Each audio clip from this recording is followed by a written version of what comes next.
My self doctor Mahesh Kumar Paliwal, assistant professor in chemistry, government girls college Chomu. बच्चों, आज हम जो हमारा नेक्स्ट यूनिट है विलियन, उसके मैंने जैसा आपको कल बताया था उसका जो हम टॉपिक पढ़ रहे हैं वो है विलियनों की सांद्रता को प्रदर्शित करने की विधियाँ, या विलियनों को सांद्रता विलियनों की जो सांद्रता होती है उस या विलियनों का जो संगठन होता है उनको एक्सप्रेस करने के लिए हम किन किन टर्म्स को यूज़ करते हैं उसके बारे में मैंने आपको यहाँ पे बताना है। तो पहले मैं जितने भी टर्म्स हैं उनको एक टेबुलाइज्ड कर दिया है मैंने, जिससे कि आपको समझने में थोड़ी सहूलियत रहे। तो विलियनों का जो संगठन है वो दो प्रकार का संगठन या दो भागों में बांट सकते हैं इसको, एक गुणात्मक संगठन और एक मात्रात्मक संगठन, या गुणात्मक सांद्रता या मात्रात्मक सांद्रता। अब गुणात्मक सांद्रता का मतलब तो ये है कि हम उसमें ये बता सकते हैं कि ये इससे गाढ़ा है और इससे पतला है, या इससे डाइल्यूट है और इससे कंसनट्रेट है। अब हम ये नहीं बता सकते कि वह कितना डाइल्यूट है और कितना कंसनट्रेट है। जैसे आप जानते हो कि हरे रंग के कई शेड्स होते हैं, तो हम ये बता सकते हैं ये भी हरा है, ये भी हरा है, ये भी हरा है, और ये हरा जो है उससे कितना हरा है ये नहीं बता पाते।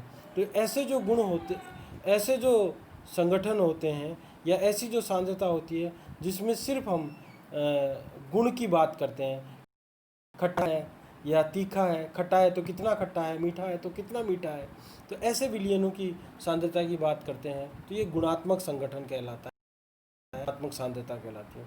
दूसरा आती है मात्रात्मक सांद्रता या मात्रात्मक संगठन, जिसमें हम मात्रा को बता सकते हैं कि कितना विलय का मात्रा जो है विलायक में घुली हुई है, या विलियन में कितनी मात्रा घुली हुई है। जैसे हम ये कहें कि 100 ml वाटर में हम 1 ग्राम जो है NaCl घुला हुआ है, ये मात्रात्मक संबंध है। या यूँ कहिए कि 1 लीटर जो है पानी में 1 ग्राम चीनी घुली हुई है, 2 ग्राम घुली हुई है, 3 ग्राम घुली हुई है, 10 ग्राम घुली हुई है। तो ये जो संबंध होता है या ये जो संगठन होता है या ये जो सांद्रता होती है वो मात्रात्मक सांद्रता कहलाती है।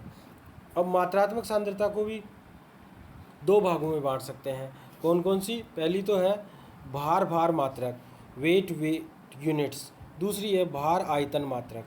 तो सबसे पहले अपन बात करते हैं भार मात्रक, यानी कि जिसमें विलय और विलायक दोनों भार के रूप में लिया गया हो, जिनको तोला गया, नापा नहीं गया हो। नापने और तोलने में अंतर समझते हो? जैसे अपन घी है उसको नाप भी सकते हैं और तोल भी सकते हैं। जैसे बाट से अगर अपन उसको नापें तो वो तो हो गया भार मात्रक, जैसे हमने 1 किलो घी लिया या फिर 1 लीटर घी लिया। या ऐसे भी कर सकते हैं अपन, दूध की बात करें, हमने 1 लीटर दूध लिया, वो तो नपने से नाप लिया, और 1 किलो दूध लिया ये भी ले सकते हैं, क्योंकि जैसे हमने कोई बर्तन लिया, उसका वेट कर लिया, उसके बाद हमने 1 किलो वेट की तरफ रखा और बाकी हमने मिल्क डाल दिया या दूध डाल दिया। तो ये जो होता है ये वेट ही, यानी कि जिसमें विलय और विलायक दोनों जो है वो भार के रूप में लिए गए हों, तोले गए हों, तो उन्हें भार मात्रक कहते हैं। तो भार मात्रक के रूप में हमारे पास 4 मुख्य रूप से टर्म्स हैं जो हम काम में लेते हैं, या 4 मुख्य रूप से पद होते हैं जिनको हम सांद्रता व्यक्त करने के लिए काम में लेते हैं। एक होता है ppm, दूसरा होता है ppb, तीसरा होता है भार प्रतिशत, चौथा होता है मोललता या मोल भिन्न। 5 हो गए ये। पहला हो गया ppm, दूसरा ppb, तीसरा भार प्रतिशत, चौथा मोललता, और पांचवा जो है वो मोल भिन्न हो गया। ऐसे 5 प्रकार के हैं। तो अब इनको आगे विस्तार से बात करेंगे। इस प्रकार से हमने जो भार आयतन मात्रक लिया गया है या वेट वॉल्यूम यूनिट्स लिए गए हैं, वो 3 प्रकार के हमने लिए हैं मुख्य रूप से यहाँ पर। एक तो है मोललता, नॉर्मलता और फॉर्मलता।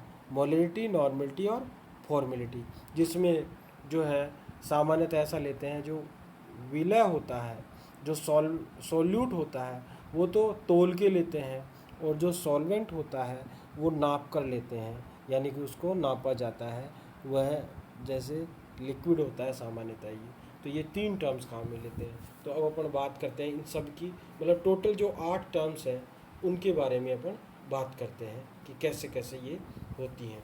तो पार्ट पर मिलियन क्या होता है? सबसे पहले पार्ट पर मिलियन का मतलब होता है जब विलयन अत्यंत तनु हो, तब विलयन के 10 लाख भागों में घुले हुए विलय के भागों की संख्या को पीपीएम कहते हैं। मतलब विलायक के जो टोटल भाग होते हैं वो 10 लाख होते हैं, और उसमें विलय के कितने भाग घुले हुए हैं वो पीपीएम कहलाते हैं। यानी कि पार्ट पर मिलियन, मिलियन का मतलब 10 लाख है, तो 10 लाख भाग विलियन के जो टोटल है, विलियन कह दो, या कई कई जगह विलायक भी कहा हुआ है। विलायक में कितने 10 लाख के भाग में कितना घुला हुआ है वो पार्ट पर मिलियन कहलाता है। ठीक है।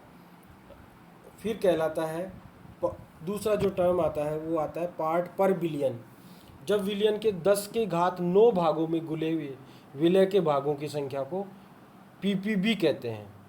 यानी कि विलियन के भाग 10 की घात 9 हो और उसमें कितना घुला हुआ हो विलय, वो जो एक्सप्रेस करने की टर्म होती है वो पीपीबी कहलाती है। या यूँ कहिए कि जैसे मान लो 1 ग्राम घुला हुआ है, ठीक है, तो 1/10 की घात 9 ऐसे हो जाएगा पार्ट पर बिलियन, और 1/10⁶ जो है वो पार्ट पर मिलियन हो जाएगा, पीपीएम कहलाएगा अगर 1 ग्राम घुला हुआ है तो।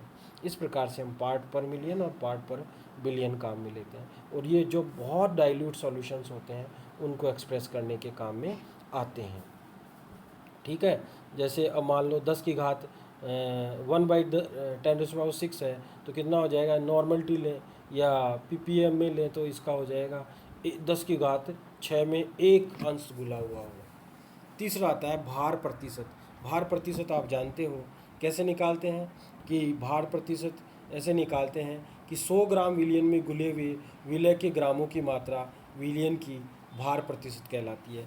टोटल जो विलियन होता है वो 100 ग्राम होता है, उसमें विलय के कितने घुले हुए हैं, तो माना हमारे पास WA है, वह है विलय का भार है, और WB जो है वो विलायक का भार है। तो अवयव A के विलियन में भार प्रतिशत निकालने के लिए हम लिख देंगे WA/WA प्लस WB इंटू 100, ये हो जाएगा प्रतिशत। माना हमारे पास 20 ग्राम है, 100 ग्राम में विलय के 20 ग्राम घुले हुए हैं, तो 20/100 गुणा कितना हो जाएगा 20 प्लस जो है 80 इंटू 100, तो ये जो हो जाएगा 100 से कट जाएगा, तो 20% जो हो जाएगा वो हमारे पास क्या हो जाएगा? विलियन हो जाएगा, या 20% भार प्रतिशत हमारे पास उसका संगठन या सांद्रता होगी। अब चौथी जो टर्म आती है वो आती है मोललता। याद रखिए मोललता, मोलेलिटी, इसको कैपिटल M से प्रदर्शित करते हैं। किससे प्रदर्शित करते हैं? स्मॉल m से प्रदर्शित करते हैं। तो 1000 ग्राम या 1 kg विलायक में घुले हुए विलय के मोलों की संख्या को विलियन की मोललता कहते हैं। 1 kg या फिर 1000 ग्राम विलियन में या विलायक में घुले हुए विलय के मोलों की संख्या विलियन की मोललता कहलाती है। अब पहले आपको मोल आना चाहिए, तो मोल क्या होता है उसको बताया गया है यहाँ पर। देखिए मोल क्या होता है। मोल जो होता है वो ये बताया गया है, विलय की मात्रा ग्रामों में बटा विलय का आणविक भार, वो जो है मोल कहलाता है। तो अब अपन मोलिलिटी जो है उसको एक्सप्रेस कर सकते हैं। क्या बता सकते हैं? मोलिलिटी इज इक्वल टू हो जाएगा हमारे पास विलय के मोलों की संख्या बटावा विलायक का भार ग्रामों में, विलायक का भार ग्रामों में गुणा 1000, ऐसे कह सकते हैं। या M इज इक्वल टू क्या हो जाएगा? Weight in gram of solute upon molecular weight of solute into 1000 upon weight of solvent. ठीक है। या ऐसा यूनिट जो इसकी होगी मोल kg इनवर्स हो जाएगी। तो मोलिलिटी हमारे पास क्या हो जाएगी? मोलिलिटी को अगर हमारे पास ग्राम में दिया हुआ, अगर हमारे पास विलायक जो है वो ग्राम में दिया हुआ है तो ऊपर वाला फॉर्मूला हो जाएगा। या हम इसको ऐसे भी लिख सकते हैं, मोलिलिटी इज इक्वल टू क्या हो जाएगा? विलय की मात्रा ग्रामों में बटावा आणविक विलय का आणविक भार गुणा 1000 बटावा विलायक का आयतन लीटर में। किसमें? विलायक का आयतन ग्राम में, सॉरी किसमें? ग्राम में, अगर 1000 लिखा है। या फिर हम अगर इसको अगर केजी में लेते हैं तो हमारे पास हो जाएगा m इज इक्वल टू या मोलिलिटी इज इक्वल टू क्या हो जाएगा? विलय की मात्रा ग्रामों में बटावा विलय का आणविक भार गुणा 1 बटावा विलायक का आयतन लीटर में। अब लीटर में 1 लीटर होता है तो ये वैल्यू 1 हो जाएगी, अगर आधा लीटर है तो 1/2 हो जाएगा, और अगर 250 ml है तो 1/4 हो जाएगा। तो 1000 को अगर हम 250 से काटेंगे तो वही 4 आ जाएगा, और 1/4 को अगर अपन ऊपर ले जाएंगे तो हमारे पास क्या हो जाएगा? ये हो जाएगा 4 ही हो जाएगा। जैसे हम इसकी बात करें, ये करें, जैसे 1/4 हो तो अपन क्या करें? इसको ऊपर ले जाएंगे तो ये 4 हो जाएगा, ठीक है। अगर अपन इसको क्या लिखें? 1000 क्या लिखें? 1000/250, तो ये जो कटेगा वो भी बराबर क्या रहेगा? 4 ही आएगा। तो आप चाहे किस में भी ले सकते हो, ये आपको ध्यान रखना है। मैं पुनः आपको बता रहा हूँ, एक बार पुनः सुनिए आप। देखिए ये हो जाएगा, मोलिलिटी को स्मॉल m से रिप्रेजेंट करते हैं तो हमारे पास आ जाएगा weight in gram of solute upon molecular weight of solute into 1000 upon weight of solute in gram, ये हो जाएगा अगर हम ग्राम में लेते हैं। और अगर हम किस में लेते हैं? केजी में, तो हमारे पास weight in gram of solute upon molecular weight of solute into 1 upon volume of solvent in KG, ये आ जाएगा। इस प्रकार से अपन इसको एक्सप्रेस कर सकते हैं। तो ये हो जाएगा हमारे पास मोलिलिटी। अब नेक्स्ट जो टर्म आती है वो आती है फॉर्मेलिटी, सॉरी मोल फ्रैक्शन। तो मोल फ्रैक्शन की बात करते हैं। मोल भिन्न, 5वां पद इसमें आता है, मोल भिन्न। मोल भिन्न का मतलब क्या हुआ? विलय में उपस्थित किसी एक अवयव के मोल भिन्न विलयन में उपस्थित उस अवयवों की मोलों की संख्या तथा विलयन में उपस्थित सभी अवयवों की मोलों की कुल संख्या का अनुपात जो होता है वो मोल भिन्न कहलाता है। जैसे मान लो हमारे पास 2 अवयव हैं ए और बी, तो हम ए का मोल भिन्न निकालना चाहते हैं तो हमारे पास क्या हो जाएगा? एक्स ए, एक्स यहाँ पर मोल भिन्न कहलाता है, और ए जो है अवयव ए का, तो ए अवयव ए का मोल भिन्न यानी कि एक्स ए जो हो जाएगा वो हो जाएगा ए के मोलों की संख्या बटावा ए प्लस बी के कुल मोलों की संख्या। माना ए के मोलों की संख्या एन ए है और बी के मोलों की संख्या एन बी है, तो मोल फ्रैक्शन हमारे पास हो जाएगा एक्स ए बराबर n a upon n a plus n b. इसी प्रकार से अपन किसका मोल भिन्न बी का निकाल लेंगे तो हमारे पास आ जाएगा एक्स बी बराबर बी के मोलों की संख्या अपॉन ए प्लस बी के कुल मोलों की संख्या। वही बात होगी फिर एक्स बी बराबर n b upon n a plus n b, चूँकि यहाँ पर बी के मोलों का भिन्न निकाल रहे हैं या बी मोल भिन्न निकाल रहे हैं, तो एक्स बी बराबर हो जाएगा n b upon n a plus n b. ठीक है। अब समीकरण 1 व 2 को जोड़ने पर, समीकरण 1 व 2 को जोड़ने पर हमारे पास जो वैल्यू आती है वो हमेशा 1 आती है, याद रखिए। क्या आती है? 1, क्योंकि कुल मोलों की संख्या जो होती है वो 1 होती है, या कुल मोल भिन्न जो होते हैं वो 1 होता है।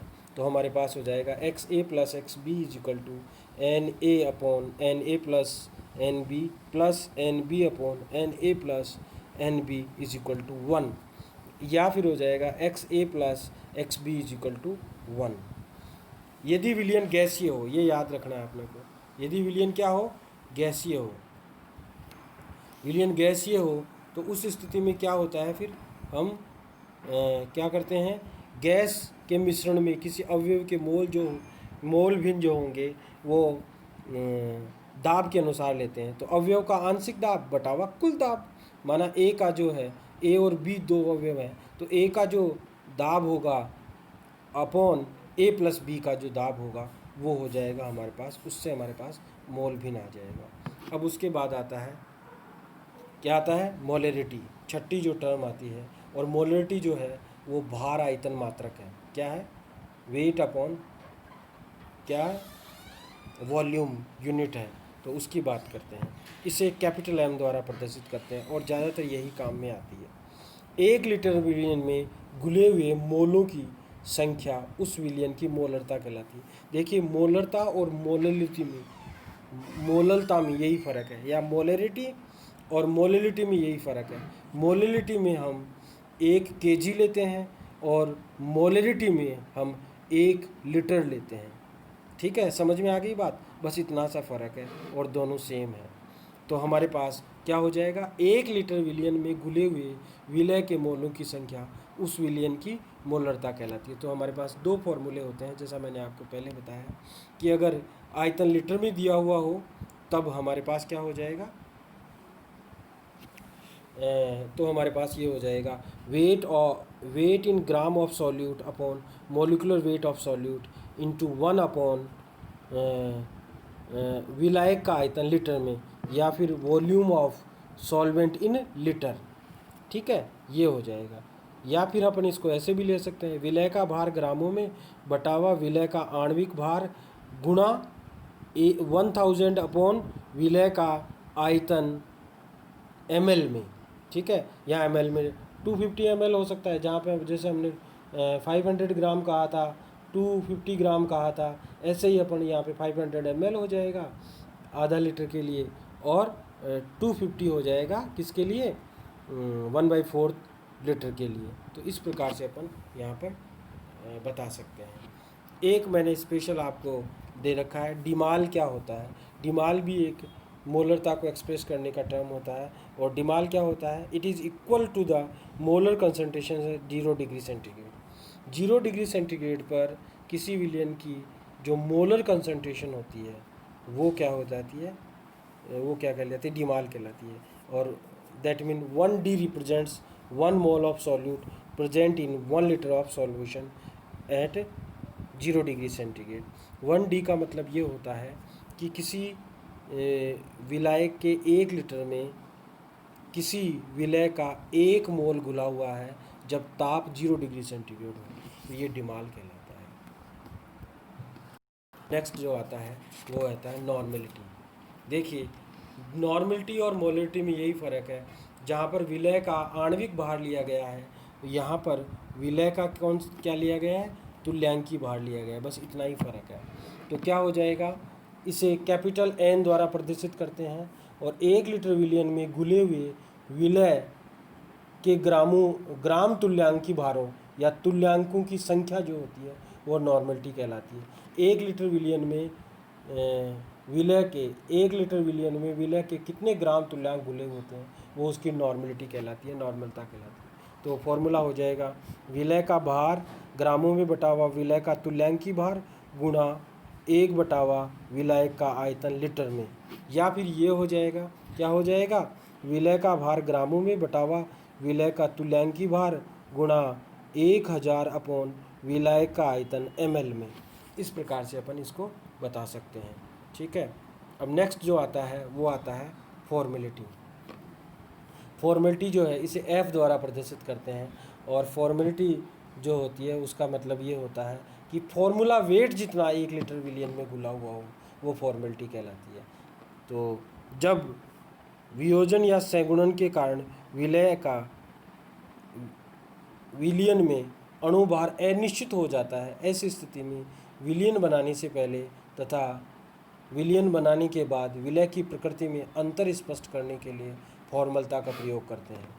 1 लीटर विलियन में घुले हुए विलय के ग्राम सूत्र भारों की संख्या विलियन की फॉर्मलता कहलाती है। Number of gram formula wait dissolved in 1 liter is known as formality, that is expressed by capital F।